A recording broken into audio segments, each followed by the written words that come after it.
وقال الله لا تتخذوا إلهين اثنين إنما هو إله واحد فإياي فارهبون۔ اللہ کا فرمان ہے کہ دو خدا نہ بنا لو، خدا تو بس ایک ہی ہے، لہذا تم مجھی سے ڈرو، دو خدا نہ بنا لو۔ یعنی دو خداؤں کی نفی میں دو سے زیادہ خداؤں کی نفی آپ سے آپ شامل ہے۔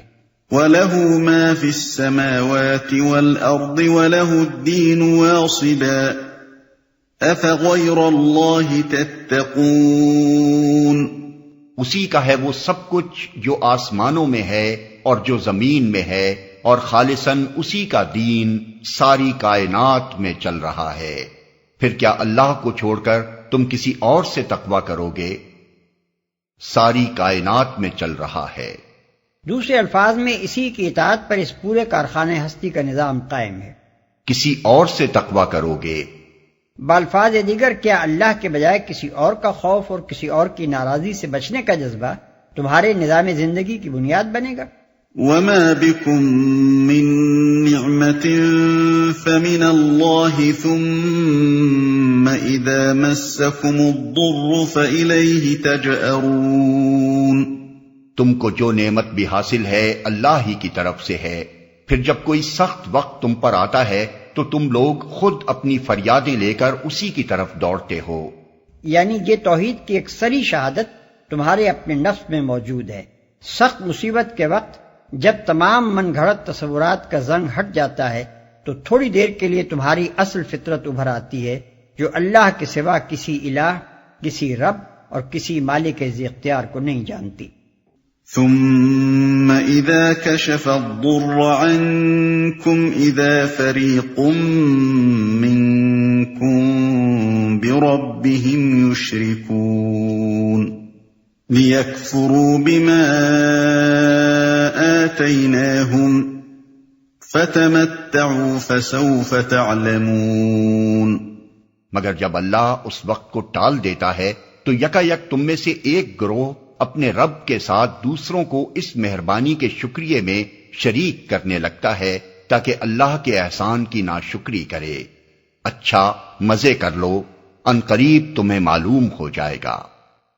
اپنے رب کے ساتھ دوسروں کو اس مہربانی کے شکریے میں شریک کرنے لگتا ہے، یعنی اللہ کے شکریے کے ساتھ ساتھ کسی بزرگ یا کسی دیوی دیوتا کے شکریے کی بھی نیازیں اور نظریں چڑھانی شروع کر دیتا ہے، اور اپنی بات سے یہ ظاہر کرتا ہے کہ اس کے نزدیک اللہ کی اس مہربانی میں ان حضرت کی مہربانی کا بھی دخل تھا، بلکہ اللہ ہرگز مہربانی نہ کرتا اگر وہ حضرت مہربان ہو کر اللہ کو مہربانی پر آمادہ نہ کرتے۔ وَيَجْعَلُونَ لِمَا لَا يَعْلَمُونَ نَصِيبًا مِّمَّا رَزَقْنَاهُمْ تَاللَّهِ لَتُسْأَلُنَّ عَمَّا كُنتُمْ تَفْتَرُونَ۔ یہ لوگ جن کی حقیقت سے واقف نہیں ہیں ان کے حصے ہمارے دیے ہوئے رزق میں سے مقرر کرتے ہیں۔ خدا کی قسم ضرور تم سے پوچھا جائے گا کہ یہ جھوٹ تم نے کیسے گھڑ لیے تھے۔ جن کی حقیقت سے واقف نہیں ہیں یعنی جن کے متعلق کسی مستند ذریعہ علم سے انہیں یہ تحقیق نہیں ہوا ہے کہ اللہ میاں نے ان کو واقعی شریک خدا نامزد کر رکھا ہے اور اپنی خدائی کے کاموں میں سے کچھ کام یا اپنی سلطنت کے علاقوں میں سے کچھ علاقے ان کو سونپ رکھے، رزق میں سے مقرر کرتے ہیں، یعنی ان کی نظر نیاز اور بھیٹ کے لیے اپنی آمدنیوں اور اپنی اراضی کی پیداوار میں سے ایک مقرر حصہ الگ نکال رکھتے ہیں۔ وَيَجْعَلُونَ لِلَّهِ الْبَنَاتِ سُبْحَانَهُ وَلَهُم مَّا يَشْتَهُونَ۔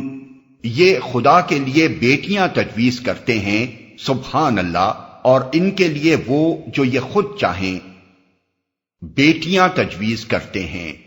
مشرکین عرب کے معبودوں میں دیوتا کم تھے، دیویاں زیادہ تھیں، اور ان دیویوں کے متعلق ان کا عقیدہ یہ تھا کہ یہ خدا کی بیٹیاں ہیں، معاذ اللہ۔ اسی طرح فرشتوں کو بھی وہ خدا کی بیٹیاں قرار دیتے تھے، وہ جو یہ خود چاہیں یعنی بیٹے۔ وَإِذَا بُشِّرَ أَحَدُهُم بِالْأُنثَىٰ ظَلَّ وَجْهُهُ مُسْوَدًّا وَهُوَ كَظِيمٌ۔ جب ان میں سے کسی کو بیٹی کے پیدا ہونے کی خوشخبری دی جاتی ہے تو اس کے چہرے پر کلونس چھا جاتی ہے اور وہ بس خون کا سا گھونٹ پی کر رہ جاتا ہے۔ يتوارى من القوم من سوء ما بشر به أيمسكه على هون أم يدسه في التراب ألا ساء ما يحكمون۔ لوگوں سے چھپتا پھرتا ہے کہ اس بری خبر کے بعد کیا کسی کو منہ دکھائے، سوچتا ہے کہ ذلت کے ساتھ بیٹی کو لیے رہے یا مٹی میں دبا دے۔ دیکھو کیسے برے حکم ہیں جو یہ خدا کے بارے میں لگاتے ہیں۔ یعنی اپنے لیے جس بیٹی کو یہ لوگ اس قدر موجب ننگ و عار سمجھتے ہیں اسی کو خدا کے لیے بلا تامل تجویز کر دیتے ہیں، قطع نظر اس کے کہ خدا کے لیے اولاد تجویز کرنا بجائے خود ایک شدید جہالت اور گستاخی ہے۔ مشرکین عرب کی اس حرکت پر یہاں اس خاص پہلو سے گرفت اس لیے کی گئی ہے کہ اللہ کے متعلق ان کے تصور کی پستی واضح کی جائے اور یہ بتایا جائے کہ مشرکانہ عقائد نے اللہ کے معاملے میں ان کو کس قدر جری اور گستاخ بنا دیا ہے اور وہ کس قدر بے حس ہو چکے ہیں کہ اس طرح کی باتیں کرتے ہوئے کوئی قباحت تک محسوس نہیں کرتے۔